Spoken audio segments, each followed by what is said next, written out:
வணக்கம் வணக்கம். ஆனால் அந்த பொம்பளை ஊரையவே கூப்பிட்டு நின்றுட்டு எல்லா கட்சிக்காரரும் அங்கே இருக்கிறாங்க. அந்த அம்மாவை பார்க்க போய்க்கிறாங்க. இந்த அம்மா பெரிய லீடராட்டாக பேசுகிறா.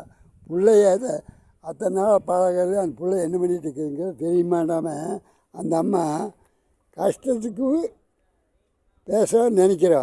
அவள் இப்போ வேக்காரமாக பேசுகிறா. யாரை முட்டு கொடுத்து பேச சொல்லி காசு கொடுத்து நீ ஒரு வருஷத்துக்கு இந்த கட்சி மோசம் பேசு அப்படின்னு சொல்லிவிட்டு அந்த அம்மா பேசுகிறா.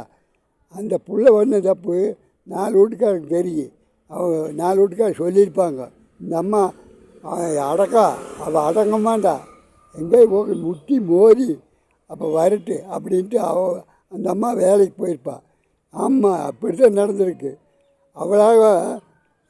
அவளுக்கு இன்றைக்கெல்லாம் 20 வயசு 28 வயசுக்கு தான் வயசுக்கு வரும். 10 வயசுக்கே காலேஜ் பிள்ளைங்க இந்த கோழி கீழியெல்லாம் சாப்பிட்றாங்க இல்லைங்க, அதெல்லாம் சாப்பிட்றதுனால இப்போ 9 வயசுலேயே வயசுக்கு வந்துடும். அந்த பிள்ளைக்கு கொஞ்சம் நினப்பு வந்துடும்.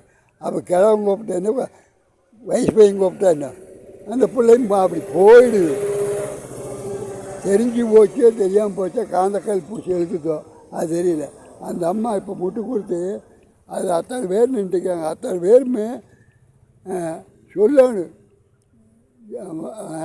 இப்போ எப்படி ஓட்டாளிசில் வச்சுக்குவார், ஆதரவு கொடுக்குறீங்கோ, ஆதரவு இல்லாத சொல்லுங்க, பொதுவாக ஓட்டு போடாத சொல்லுங்க அப்படின்னு சட்டசபையில் கொடுத்தீங்க பாரு. அந்த மாதிரி அந்த பொம்பளையோ உள்ள ஒரு பொம்பளை சர்வசாதாரணமாக எவ்வளோ காசு கொடுத்து இந்த கற்றுக்காரம் பண்ணிக்கிறா. எல்லா கற்றுக்காரும் பண்ணுவாங்க.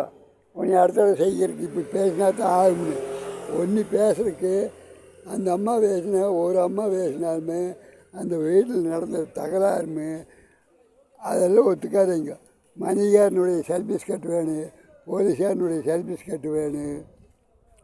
ஆச்சு பார்த்தியா உள்ள பூத்து ஏஜெண்ட்டாக நம்பார். பூத்து ஏஜெண்ட்டுங்கிறவன் ஓட்டு போடும்போது இன்னார்தான் ஓட்டு போடுறாங்கன்னு மார்க் பண்ணுறாப்பார். அந்த ஆள் அந்த ஏரியாவில் வந்து மார்க் போட்டு கையெழுத்து போட்டு கொடுக்கணும். போலீஸ் ஸ்டேஷன்காரமும் இந்த அம்மா பேசுறதுக்கு அனுமதி இருந்தால் தான் பேசணும். அந்த கோர்ட்டை வச்சு பேசுனா மாமான்னு கூட்டிகிட்டு போயிடணும். உன்னை அடுத்த அளவு அப்படித்தான் பண்ணணும், வேறு வழி இல்லை. மாமா அது என்ன நடந்தது ரேஷன் வான்னு சொல்லி அப்போ அந்த இடத்துல ஏதாச்சும் உள்ள கூட்டம் ஏதாச்சும் நடந்து போகுதுன்னா இப்படி ஆஸ்பத்திரியிலையோ அங்கேயோ வராதுக்கு முன்னே 3 அடுக்கு போடும், 4 அடுக்கு 5 அடுக்கு மந்திரி வர்றான்னு இல்லையோ, மந்திரி வரும்போது 5 அடுக்கு பாதுகாப்பு கொடுக்கான்னு இல்லையோ. அடுத்த சேனலில் சொல்கிறேன். வணக்கம்.